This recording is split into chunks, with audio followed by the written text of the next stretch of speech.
Well, this is David Moody in my studio, my basement studio, with my very good friend Tom Hewitt. Tom Hewitt, welcome to the basement. It's a nice basement. Hey, thanks, man. I worked hard on it. Like, this was 3 whole days to put it together. Yeah? Yeah. Well, it's looking great. Thank you. Yeah, I like it down here. It's got an old school vibe. Goes real good with all the records and the rock posters and everything. I love the old bar. That was that was one of the selling points. So I was like, oh yeah. The house that I grew up in, we had one similar to that down in the basement. And it was actually a really similar room to this. My parents had the records. They had couches just like this, you know. It's just like it. Kind of, I don't know, makes me feel like I'm at home, you know? Well, I want you to feel comfortable. Yeah, I spent so many hours down there listening to their old records. I think I'm just going to go up there and grab all of them. She said, take whatever you want. Well, all of them is what I want, you know?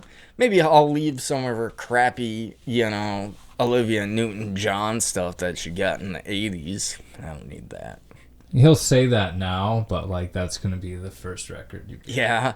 I'll be You're gonna bumping put that on Physical. Right away. You're going to make sure your kid's just not home. He's at a friend's house. It's like, oh, good. It's time for Olivia.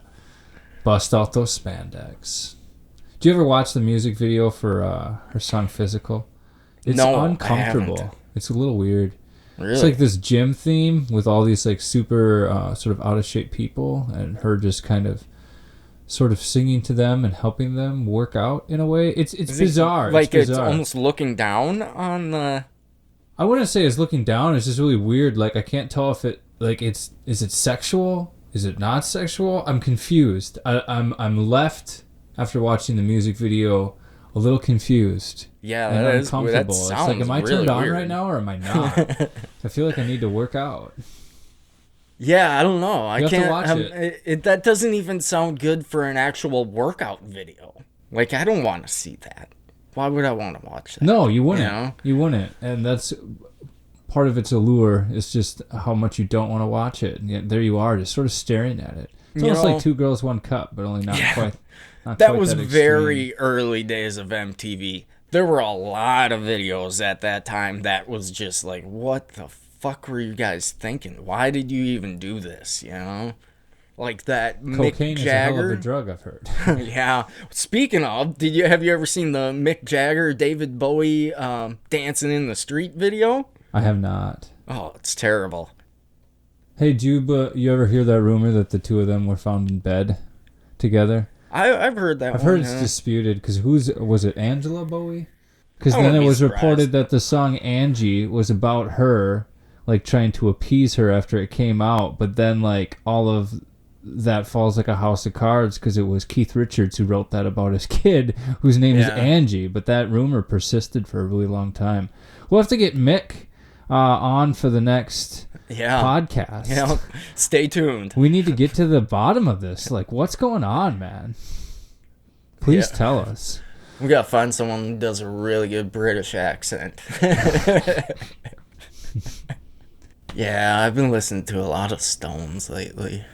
Shit, like the last year straight, lots of Stones. Yeah. Well, I love that concert. Yeah. That made me a bigger Stones fan. Because, like, I liked the Stones, but I maybe didn't... I don't know what it was. Like, I didn't love the Stones. And then I watched them live when they came to US Bank. And, like, now I love the Stones. And I'm even listening to the songs that I've heard 100 times in a different way. Like, I like them now. Something about seeing them live made me like them a lot more. You know what? I need to go see them live so that I can start liking the song Start Me Up again. Oh, that's a good one. I can't listen to it anymore. It was one of the ones that KQ played all the damn time, and I just couldn't stand hearing it anymore. And apparently they do it, that's their first song, like damn near every concert. Start Me Up. Yeah. It's a great tune, but yeah, songs can get overheard. It's a good album. Well, that's radio in general, of course. But I think it is changing a little bit now with the Spotifys and the streaming, and you can listen to any song you want to at any time. I think it's a sign of changing times for radio. Well, and you know, radio always has that advantage that other things don't have, you know? It's free, Well, right. you know? Yeah, people like that. They do, very much. It's a good combination of things on the radio, you know? They came up with a good combination that has stood the test of time. A little bit of advertisements, a little bit of info, a little bit of news, and mostly music. Well, I mean, depending on the format, there's some that aren't music at all. Yeah, that's true. I don't know. How do you think those ones are doing these days with podcasts and everything? Same thing. You think talk radio's still making it? Yeah, I think if you're entertaining enough, I mean, it just depends who you've got there and what you allow them to say. I mean, even though he's passed away now, I mean, it wasn't that long ago. Rush Limbaugh, you know, I mean, Howard Stern, some people going to XM. As far as free radio, I still definitely think there's a viable market for talk radio. You just have to be entertaining. If you're not entertaining, you know, hey, I mean, it's not going to work. Or controversial, which I guess is a form of entertainment. Well, yeah, exactly. You just have to be entertaining. So if you get entertaining people on there and you get someone who's, you know, running the show, like the GM or whatever, whoever's in control, you know, lets people get a little riled up and isn't going to tell you to stop doing something on the first call complaint. I mean, I think there's definitely still a market, but I know way too much about radio.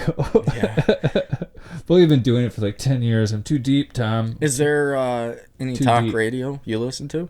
I mean, I listen to like an occasional podcast or something, but in my spare time for my job, because I'm a music DJ, I just buy records and listen to records. Or it seems like you still get some time to listen to the radio station after you're off. You know, there's been numerous times where, you know, we've talked about Tony Scott's show. Well, yeah, I like to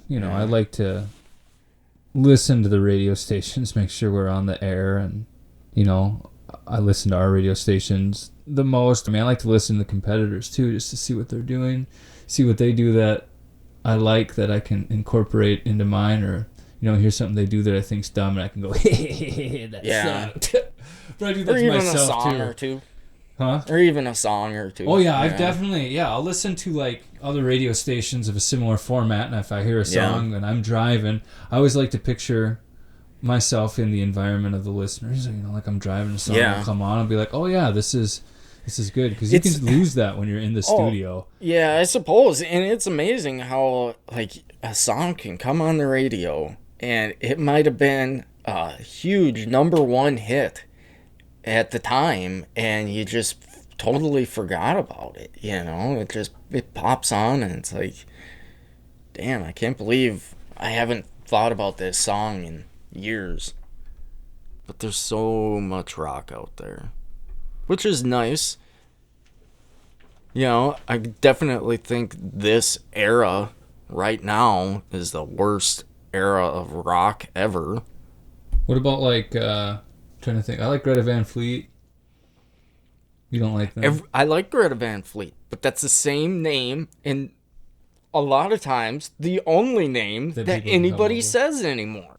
I can't really think. But I'm so like, I'm on classic rock, and like I like classic rock and stuff, so that's really what I listen to. I'm just trying to catch up. Like I had to start way back. I got a lot of music before I ever get to any modern rock.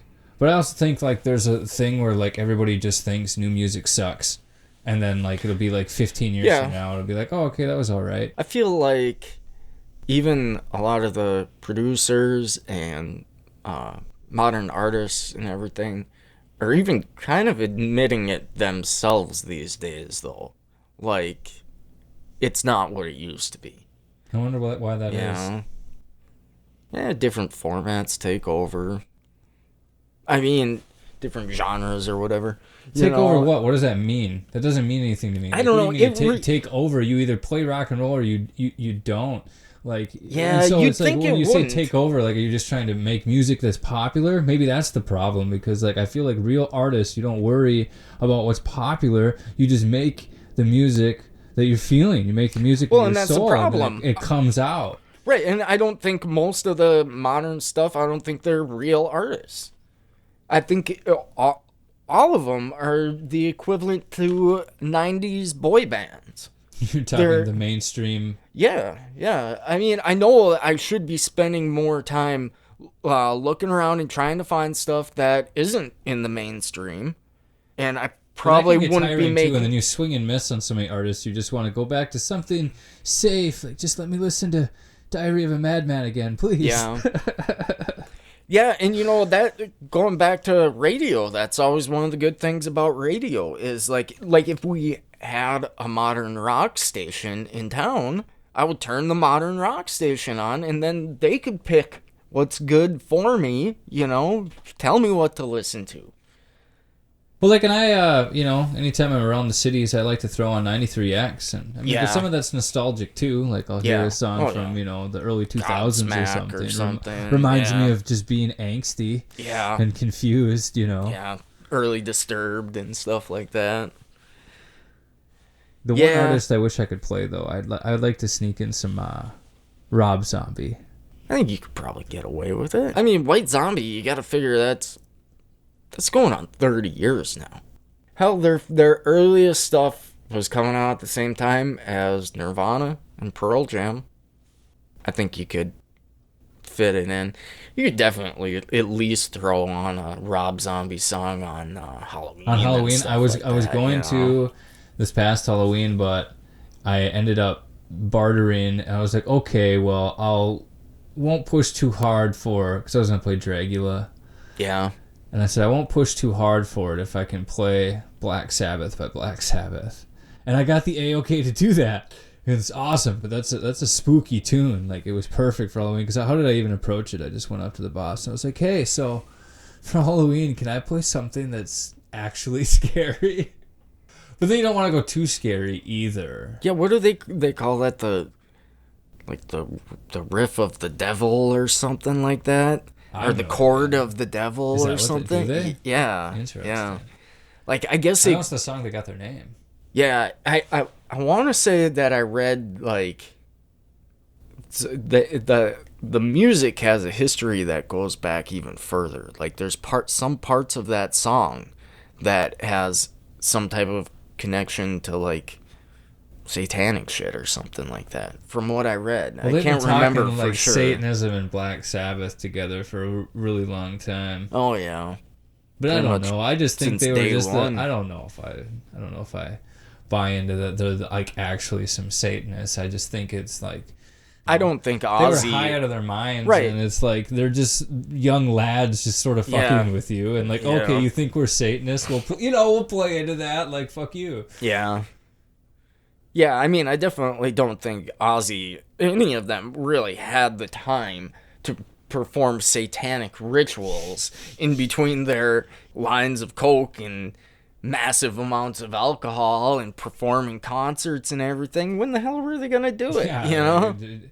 Like I said, I think they just leaned into it because it was just. Even though I don't buy Ozzy's story about not knowing that he was about to bite the head off of a bat. I don't buy that story, he man. He said he thought it was rubber, like plastic. Yeah. Somebody had like thrown one up on there. I mean, like, maybe it was dead. Was it dead already? Maybe. I wasn't there. He didn't. I saw like a video one time of the incident, right? But it's like from somebody like 6 rows back, right? And it's like grainy. Like, I don't know what happened. Somebody threw something up there. Ozzy picked it up and he bit the head off. And it was a real bat, and that's gross. And then he had to get a whole bunch of shots. Oh, yeah. They said you're jamming him in the stomach. So you think he knew it was a real bat and he bit the head off anyway? I think there's a very good possibility. Why would he think it's real? How would you think it's somebody throwing a real bat on stage just not moving? Somebody had already thrown a rubber. I don't know. We'll have to get Ozzy on the show. So we got Mick Jagger next week. And then Ozzy. It's going to be a hell of a podcast. It's really going to blow up. Ozzy's one of those guys, man. I want to meet Ozzy. I've said that on the show before, too. Like, I know he would never remember, but I would never forget. You got to get on top of that one. I don't know how much longer that guy's got. I heard Parkinson's has got him pretty bad. But he's a legend, man. Not a perfect person by any means, but no. I don't know, he seems like he's. I don't know. I like him. I like the way he carries himself. Yeah, I mean, he seems like he's a nice guy. He's got some wisdom to him. Yeah, a lot of drinking done during his time, and Not a lot, a lot of a lot. Yeah, right. And that'll cause anybody to do stupid shit. I'm sure he's done lots of stupid shit, but he seems like a nice guy. You're still responsible for what you do, but you live that lifestyle. You're gonna do stupid shit. It just. Did you see the Motley Crue movie? No. The Dirt? No. Talk about some wild boys. That was actually one of the first rock biographies I ever read. Was The Dirt. Did you like the movie? I liked it. They left a lot out. There's still a lot more crazy shit that they talk about in the book. It's a really good book. But yeah, the guy who plays Ozzy in the movie does a really good job. Ozzy disputes what happens in the movie, the scene in the movie, but he like snorts a line of ants or something like that, and then I want to say, why could I picture Ozzy doing that? It goes further in the book. I can't remember if they show this in the movie or not, but something about Ozzy like pissing on the floor and getting down and starting to lick it like a dog. That's unfortunate. Yeah. That's not a good level to be at. No. That's when you probably should be like, hey, I think I can take a break from the booze for a while. Yeah, maybe some help. Yeah. Maybe some help at that point. That was like David Hasselhoff, the cheeseburger drunk on the floor top. Yeah. Like that was his moment. He's like, hey, I need to get it together. And I haven't seen him all I wonder if he is sober. Then, or if he's not sober, he's got it.